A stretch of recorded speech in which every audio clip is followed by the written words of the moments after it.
The classic is Richard Rohr's book, The Universal Christ, which for me in 2018 became the new Bible of understanding that, yes, Jesus walked this earth in human flesh 2,000 years ago and fully embodied this Christ spirit. But the Christ spirit was there at the beginning, was there at creation, was there in the Big Bang.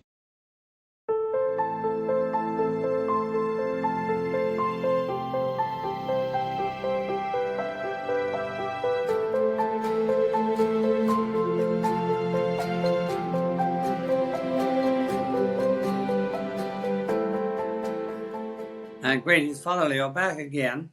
And this is part 2 of my interview of Leo Talks with Mark Woolard, who has talked somewhat about his spiritual journey. And today we're going to pursue it just a little further and develop even more because of the interesting spiritual journey that he has been on. And it is very much to do with spirituality. And so today I welcome Mark back to part 2. We'll pick it up from where we left off, Mark, if that's fine with you. Perfect. So I wonder if you could tell us about that initial experience that you had that when you're about 11 years old and probably a little bit reluctant to talk about it at that age. I had one Sunday afternoon attending a church service, a United Church service, where I just felt this inner glow come over me sometime during the service. I can't remember whether it was singing, during preaching, during whatever the activity was. And I went home still feeling this glow, and by about mid-afternoon, it had faded away. And I thought, what was that? I had not experienced that before in that way in church, and I didn't understand it, so I didn't bring it up with anybody, my father, mother, nobody. I just sort of sat on it and pondered it for a little while, but not too long, because I went out and played the Sunday afternoon with my friends, and the whole experience had disappeared. But I guess in retrospect, the thing that strikes me is that some churches aren't very good at talking about personal spiritual experiences, maybe afraid that it's going to engender ego involvement. It may get into territory that a staff member at a church wouldn't want to get into or talk about. And I think it's a failing of churches generally not to promote people's experience, which I'm getting ahead of myself, but it's one of the attractions of your weekly Zoom Mass was your invitation of people to share their experiences and to not discount what's going on in each person's spiritual journey. Yeah, and I think I identify with you. I think I've told the story when I was about the same age as you, probably 10 or 11. We had the tall pines, and I built a little lean-to there, and I sat there on the stump, little stream flowing by, chipmunks coming out, birds singing, the whistling of the wind on the pines. As a kid, I sat there, and I used to sit there by the hour, and then I forgot about it. But it's only later in life I recaptured it and realized that it was some kind of a mystical experience. And I have a sense that really that's what you're talking about, is some kind of a mystical experience at about age 12. And then nothing much from that till you missed. You were very fortunate to miss a young lady, Sue McLaughlin, an Irish Catholic, and fell in love, and bingo. Your life really grew from there. A lot of growing took place spiritually, and maybe we could talk about that. Yeah, there's no question we were on a very similar path, and it was mutual TM meditator friends who had drawn us together. And it didn't take too long for us to realize, hey, we want to do life together as a married couple. And the interesting thing in the wedding ceremony in Montreal, where we got married, somebody else brought this to my attention. I hadn't put it quite this way, but on the altar were three unique individuals. We had a Catholic priest, Father Jerry Sinnell, my father in the background, who had a part in the Catholic liturgy that day at that church in Montreal, my wife and myself. And a third person came into the liturgy. He was a Quaker mystic who had died in the 40s, but he was there through my dad reading a classic piece of writing that he had put in his book, Testament of Devotion. His name is Thomas Kelly, was the Quaker mystic, and this book, Testament of Devotion, really opened up for me an understanding of what the mystical path can involve and how you can facilitate it, how you can participate with it, and grow as a result of that. And so here were these three religious leaders in book form and two in person cementing our marriage. And it seemed like just such a perfect kind of what's the word, launch of this married life with Sue. Yeah, and and I guess for me to see the blending that's back in those days, as you know, it was most unusual to be able to get a Catholic priest and a minister in the same building, you know, and for the three of them to come together, there was tremendous. And the other thing I noticed, Mark, very clearly, was your haircut. I had hair. Yeah, it was a nice haircut. I hope Sue appreciates that you had a nice haircut that day. But then I noticed that very quickly after marrying Sue, um, because she was on a path with the Camino and all the rest of it, but apparently the two of you got attracted by and involved in centering prayer. Could you tell us about that, how that um, influenced your life?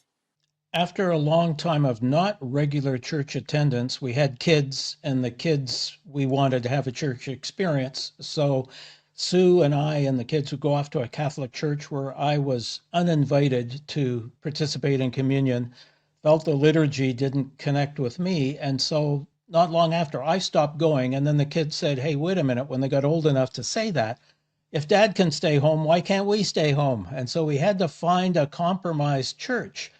And I said to Sue, but you'll never leave the Catholic Church. And she looked at me right in the eye and she said, try me. And we did. And we moved to an Anglican church, which is the in-betweener kind of between United and Catholic for many of us.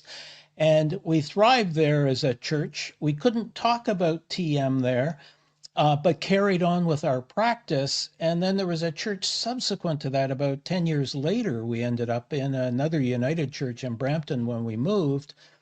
And that's where Sue felt led, and I followed right behind her lead in shifting our daily spiritual practice from TM to centering prayer that was created by several Catholic priests, but one in particular, Thomas Keating, was kind of the architect of promoting and teaching it around the world and bringing it into other faiths. In fact, not just the Christian world. So yeah, that became our daily practice. Probably starting in around 2012, 13, thereabouts. So, again, as a practitioner of centering prayer, again, how is that impacted? How have you grown spiritually? How has that fed your spirituality since you've been already at a good start at that? When you're that mystical experience when you're about 11 years old, you're building on it with transcendental meditation, now centering prayer. How is all that working within your own spirit? As I understand the spiritual growth process, Christ, the Christ Spirit, the Spirit of God, lives within all of humanity, all people, as Richard Rohr would espouse. And our challenge is to open up to the truth of that presence in us. And what's standing in the way of being open to it is our baggage, are the traumas, are the belief systems, are the things we've done in life, which we then blame ourselves for or hold ourselves back or feel unworthy or all that kind of stuff. We're all carrying a collection of stuff we don't even know is there. And what either TM or centering prayer, any of these meditation practices do is really just let the system purify, let go of that stuff. And sometimes we need psychological counseling or help with working out some big trauma or some big issue that we're carrying with us. But sometimes this stuff can just dissolve and the spirit inside can just do its own healing without us hardly realizing what's going on. And only when we then encounter, hey, how come I didn't get upset in that situation that usually upset me? Well, that issue in you, in me, had been resolved. And so it becomes easier to just go with that flow of what Paul would call the gifts of the Spirit: love, joy, peace, patience, kindness, gentleness, self control. All of those spiritual gifts of the Spirit are what the Spirit of God in us gives us and is within us. It's the light within, the being within, the God within, and yet our humanness gets in the way. And so centering prayer helps us let go of our human stuff, the baggage, and let more of the light shine in. So it's really awakening the light, waking you up and to seeing more clearly the Christ within you and within others. And is this something you do every day, centering prayer? Is it a regular spiritual exercise? And if so, what other exercises do you have of a spiritual nature that are meant to feed and grow your becoming? Yeah, it's a regular daily practice, even more diligently by Sue than by me. She will often remind me that, I haven't done my afternoon meditation or whatever. She's diligent about that. But you said spiritual nature. Well, walking in nature, we have a path beside the Etobicoke Creek Trail, which is about 4 houses and a baseball field away from us. And we can go for miles up or down along the Etobicoke Creek Trail with forest, with fields, with flowers, with birds, and all of that kind of stuff. And I find, and Sue even more finds, walking in nature and sometimes not talking at all, just being together walking on that path is so rejuvenating and connecting of us to the natural environment where God is equally present in a different way. I mean, the plant life and the animal life in nature Mm. aren't carrying around self reflectiveness in the way us human beings are, but there's still the presence of God, the consciousness of God, the life giving force of God in those things, and it draws us more openly to it. So, do you find yourself living with more awareness of the presence of God? Uh, Not just sporadic, but on a continuum of some kind. Are you more aware that you're walking with God and God is present moment by moment? Yeah, I wish it was that continuous, Leo. I mean, I still let my humanness, my proclivity to react with judgment or anger at situations or things, which can kind of block the flow or get in the way of the flow of that presence. But when I'm at peace, when I'm not troubled by something right in my face, then yeah, that presence is pretty regularly there, and it's especially there as what Richard Rohr calls the hour of the wolf. I'm often awake between 3 and 5 a.m. in the morning when my human personality, my ego is kind of as settled down as it ever gets in a 24-hour period. And in that 2 hour or hour of the wolf, as he calls it, I'm open to this presence, and it's a deeply connected feeling. And sometimes I don't want to come out of it. I want to just stay there. But there's a day coming, and I got things to do, and so on. Yeah, but there is that sense of becoming more aware of the presence of God and the action of God as well. I'm wondering, Ilya Dilio in the Hours of the Universe talks about when one becomes a mystic, it's that kind of search for and growth into God, then it becomes birthing God. I wonder if that idea strikes you that somehow, in the midst of all of this, that you and other mystics are birthing God in our particular society, if you will, or in our world, or in your village, town, what have you. Well, in my own case, Leo, and it certainly applies to me specifically, and I wouldn't generalize this for other people, but my facilitating of small groups, and I've got 3 on the go right now that meet weekly. When I'm engaged listening intently to what people are sharing in a small group discussion about a matter that relates to life, which may have a big S spiritual label on it. It may be just life with a Yeah. capital L, because Spirit's with us in all of our life. And when I'm hearing people and when I get a sense there's something of God in what they are saying in that moment, I'm seized by it and I'm inclined to just dig a little deeper, draw a little more out, both for the person speaking about where they are in their life and for the benefit of those who are there in the same Zoom room listening to what's being said. And I'm convinced there are days when that Spirit of God is leading people to say things that I'd never anticipated.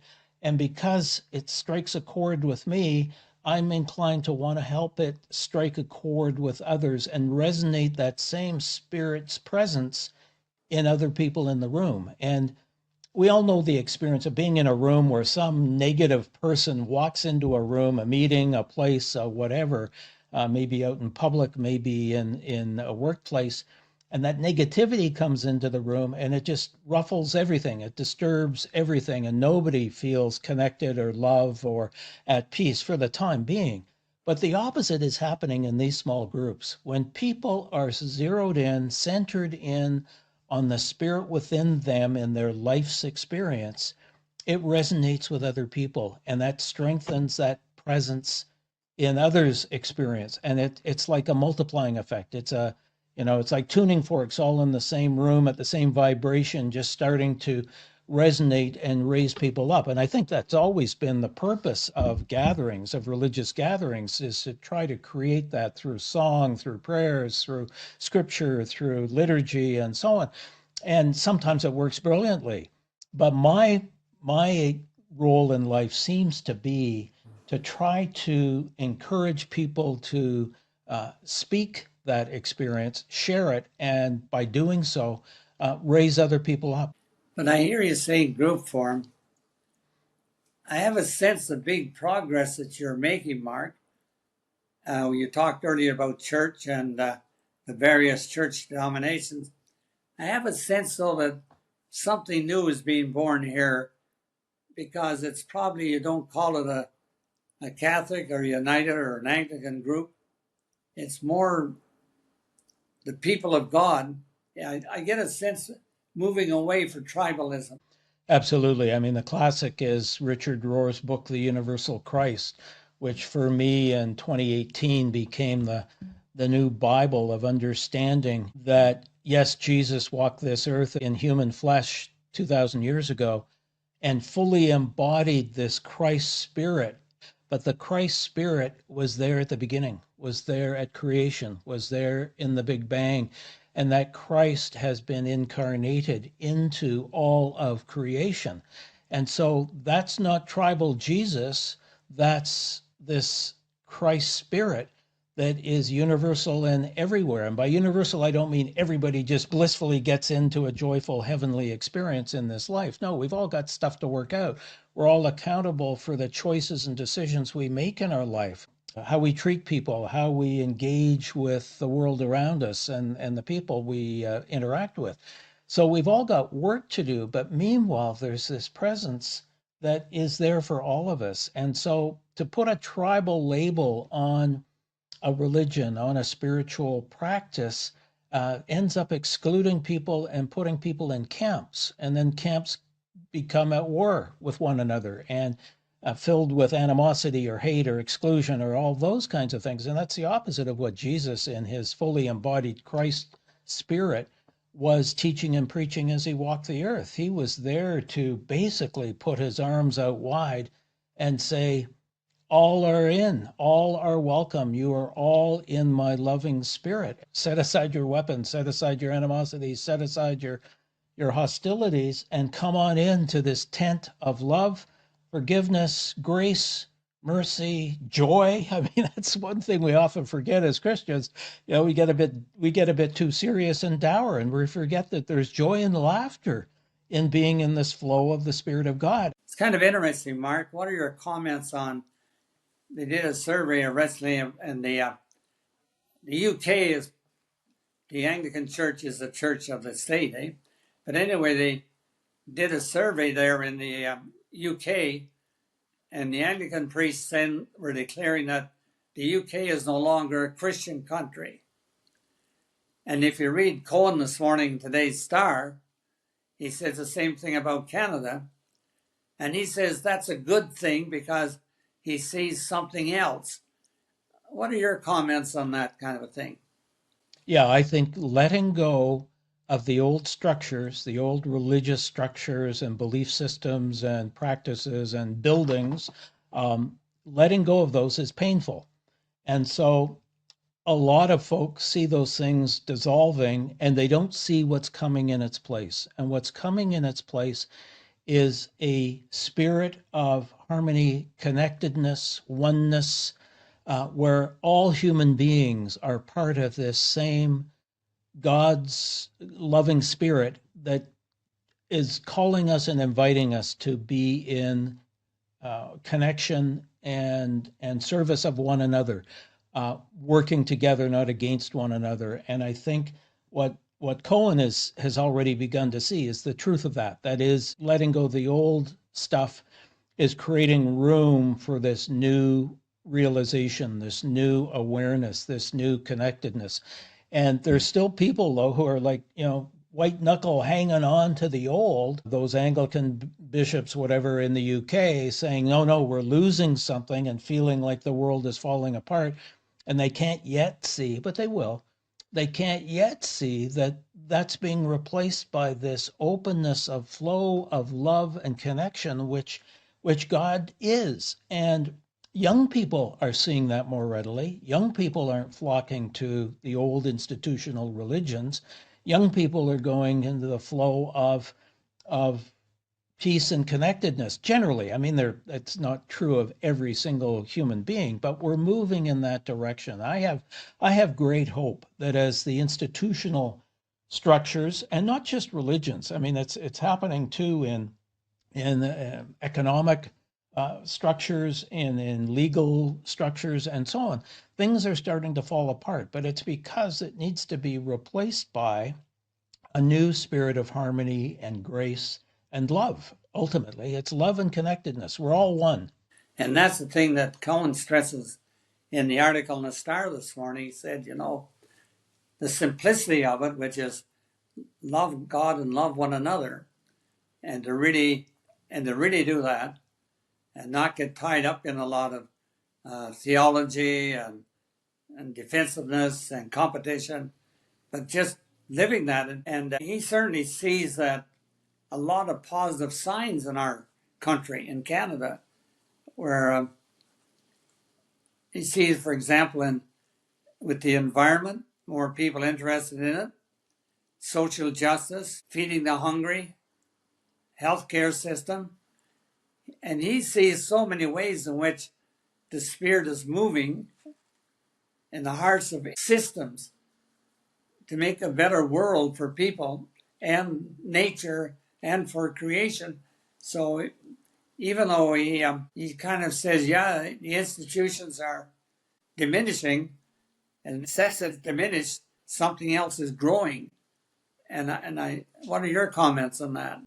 Well, when I see my two grandkids who are 7 and 5, and their embracing of one another, of other kids, not seeing color, not seeing difference, not buying into a lot of stuff that maybe as a 7-year-old I would have maybe started to buy into in terms of difference and separation.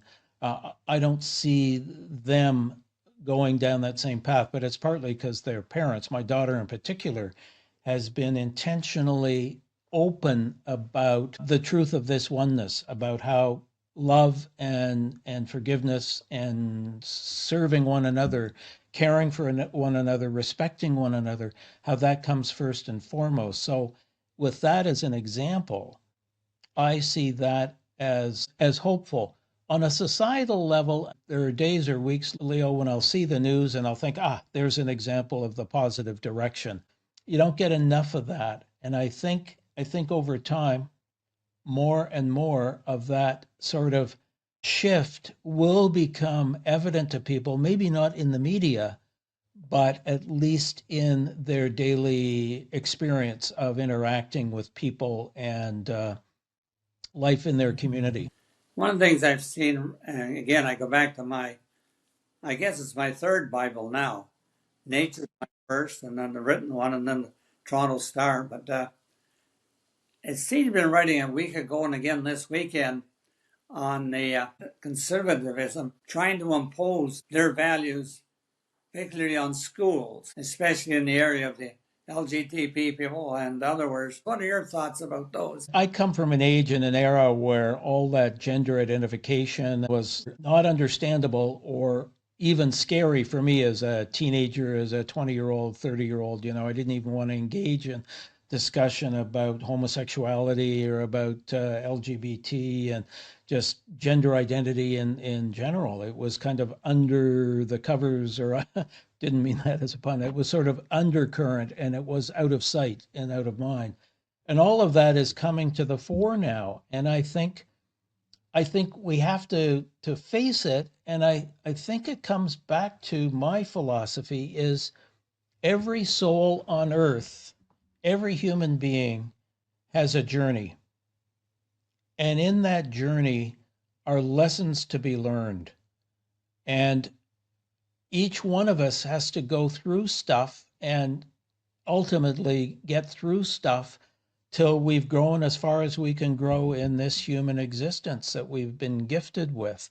And no one person can tell another person what is the specific path they need to take. So if some teenager is wrestling with their gender identity, I don't want to impose or have the state through policy or whatever impose this is how you will identify yourself. I'm saying as long as you're not harming another person, you're not doing harm in the world, you need to let that person work through their own issues. We're too quick to try to want to judge people and push people in a particular direction.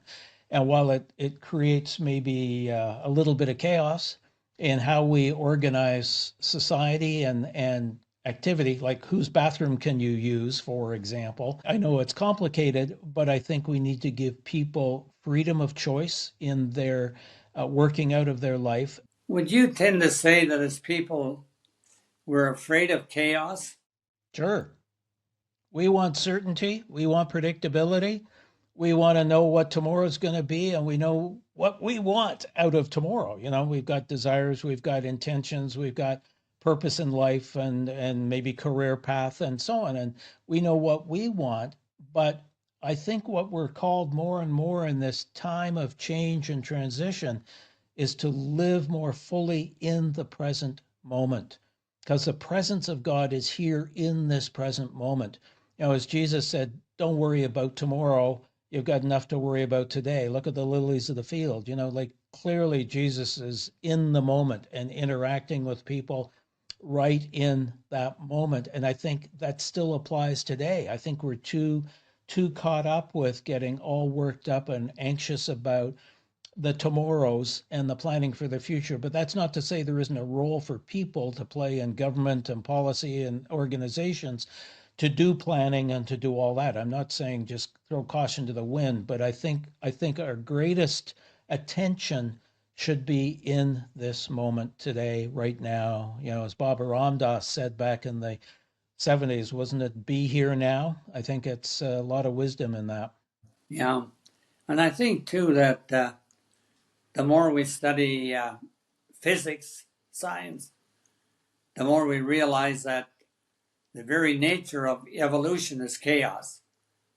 And as you said, for the humans to try to impose control on chaos is going to create more chaos. Yeah, I think we mess we muck it up even more. chaos needs to process through and not be corralled and restrained and contained. There have been too many examples of where uh, humans' inclination to weigh in and control things has the opposite effect. I wonder the last question I'd like to ask you about, Mark, is about science. Um, we know it's been a struggle for some religious people to accept science, or when I made a reference earlier, creation as the first Bible. How are you with that? What do you see when you think of religion and science, spirituality and evolution? What are some of your thoughts around the combination of science with religion or spirituality? Well, I think slowly science will come to realize that consciousness, the unified field of consciousness, in fact, is the ultimate reality. And that the idea that there is a spiritual world and a material world, we're going to see scientists move past that duality and come to a recognition of the common ground. Um, but how and who and that's going to unfold, not quite clear. I know Ilya Dilio is big in that area. Einstein had glimmers of that. Oppenheimer had understandings of this deeper spiritual, energetic connectedness that science up until then had not really embraced. I mean, there's still people who say scientists who say consciousness doesn't exist, and when your brain dies, you're gone, it's all over, and they have no clue, but they will. They will they will pass through to the other side, and it'll be, well, varying reactions, but it'll be, oh my God, how come I didn't know this back then? Yeah, I wish I had it. Yeah.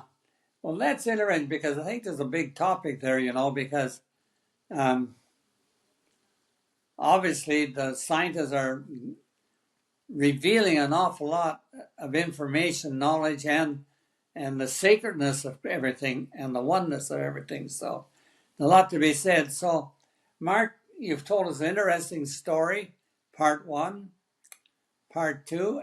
Is there anything you want to add before we leave? I would just say that given all my experience with various religious connections and leaders and people, be open. I would invite everyone to be open to hearing a new message, a new voice, and take it internally and evaluate for oneself. Is this where I need to move next? Is this understanding where I might grow more in my connection with God and with others? And I think for each of us, the paths are different. The people who will help us move from one phase or stage to another phase of or stage of growth, it will all be unique, all be different. And so, one, don't judge other spiritual leaders who you don't resonate with. But secondly, where you're feeling resonance, there's a reason for that. And it's my advice to grab onto that for as long as that part of your journey needs that connection. Okay. Well, I want to thank you, Mark, for being here and having us talk with us. And you talk about people who somehow inspires on, and you've certainly been a source of inspiration to me. And I've really been a delight to know you and for you to share so openly with your journey. I'm deeply grateful, and I'm sure the people who watch this on Leo Talks, I'm sure they too will gain from our conversation. So I say thank you, Mark, and God bless. God bless you. Okay, bye bye. Bye.